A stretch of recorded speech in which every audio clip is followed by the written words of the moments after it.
Hey guys, Comic Boom here to review Supergirl issue 27. I'm really loving this series, guys. You know, Mark Z'ndr is telling the story of Supergirl going on a universal quest trying to find out the secrets of Rogol Zaar. Now, we know that no secrets of Rogol Zaar are going to be discovered in the pages of Supergirl, because we know that Bendis would never allow that to happen, because that's got to be dragged out in the pages of Superman. And so that's why I'm all the more impressed that Mark Z'ndr has actually made this an enjoyable story. I'm not expecting we're going to get any progress on the Rogol Zaar front, and we haven't, and we're not going to, and I don't expect it. I know we're not, because that's just the way comic books are, and that's just Bendis' ego. Now, but the good thing about this, though, is that this is actually a fun story. Last issue, Supergirl was captured by the forces of Harry Hokum, and was captured and defeated by Splice. Oh, but she escaped with the help of the Omega Men. And last issue ended with them being attacked by the Kryptonian cloned army, or the clones of Harry Hokum. Because Harry Hokum basically, he creates his army splicing together DNAs from different species. And he's kind of a sick horror kind of freak show, Harry Hokum, in terms of how his mind works.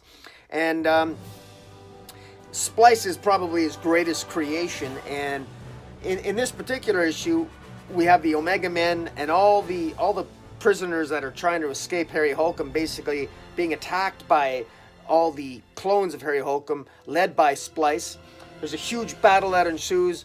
Supergirl defeats Splice, manages to defeat Splice rather handily, and she even has an opportunity to kill Splice with the help of Rogol Zaar's axe. Rogol Zaar's axe is a very interesting weapon. We know nothing about it. There's a couple of creatures in here that try to analyze. A couple of, I believe, Harry Hokum's scientists try to analyze Rogol Zaar's axe. They don't know it's Rogol Zaar's axe, but it's a small little axe. It changes sizes. It seems to take the size and shape of whatever it needs to. Why it forms a particular size or shape, we don't really know. Is it related to the person who wields the hammer or the axe? We don't know. We do know that in this issue, it's just like Thor's hammer returns to him. Rogol Zaar's hammer, the moment Kara became very angry, hovering over the defeated body of Splice, she must have thought about that axe, because it basically flew to her.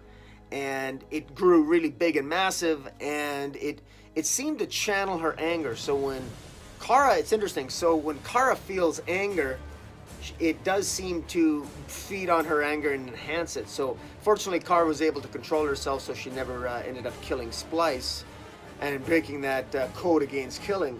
But it was rather interesting that she did that. Another interesting tidbit in this comic is that she meets Ryander, who is Starfire's brother. The last time I read about Ryander, I think it was the 1980s when I saw Ryander in a Teen Titans comic book. So that's kind of cool to see Ryander. And because most people, we've seen, we got Starfire, who is Coriander. We have Commander, Commander, who is Starfire's sister. We've seen her in the pages of Justice League Odyssey, and now we see Ryander in the pages of Supergirl, and he's helping the refugees recover after defeating Harry Hokum's forces. Now, I should say, by the end of this, Harry Hokum's forces sort of regroup, and they end up getting attacked again, closing out this issue. Now they're getting attacked by a Kryptonian army. I thought they were going to be attacked by the Kryptonian army at the end of last issue, but now they're going to get attacked again by the actual Kryptonian army this issue. So you really see here how this storyline is being really dragged out. And again, sort of said that this is really dragging out the storyline, because we're not learning anything about Rogol Zaar here. It's quite obvious that this is the tactic, that Z'ndr has got no choice, because any of the secrets of Rogol Zaar, obviously Bendis is going to be telling those elsewhere. The other thing in here is the other character in here is Z'ndr Kol, who is sort of like the Brainiac 5 green-skinned looking Indiana Jones type character, who's a space archaeologist. It ends up that his mother appears to be that member of the Circle, or at least related to one of the members of the Galactic Circle that originally was affiliated with Rogol, Zaar, and the destruction of Krypton, and she appears to be basically sort of a bigot. She hates Kryptonians, and apparently she was the adoptive. Z'ndr Kol was her adopted son. Basically, she appears she rescued Z'ndr Kol when he was younger and raised him as her own son, but for whatever reason is very disappointed in him because she's hoping that he doesn't believe the lies told, lies told about the tragic tales of Krypton. And did she feign tears? Is that all it took to turn you? You are like a knife in my heart.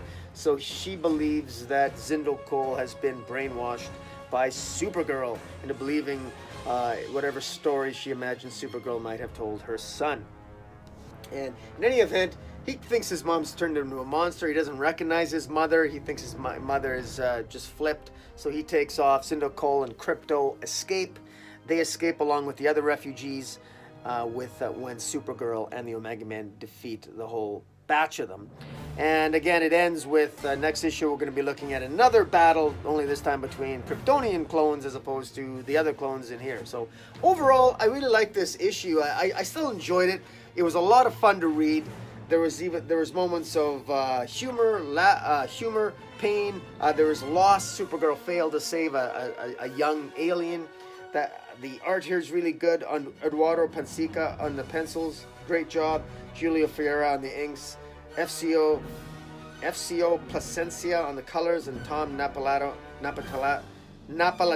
on the letters, and Yannick Paquet with Nathan Fairburn on the cover. Great cover. Guys, tell me what you think of Supergirl issue 27. Hit the subscribe button. Follow me on Twitter at Metropolis40. Until next time, Comic Boom out.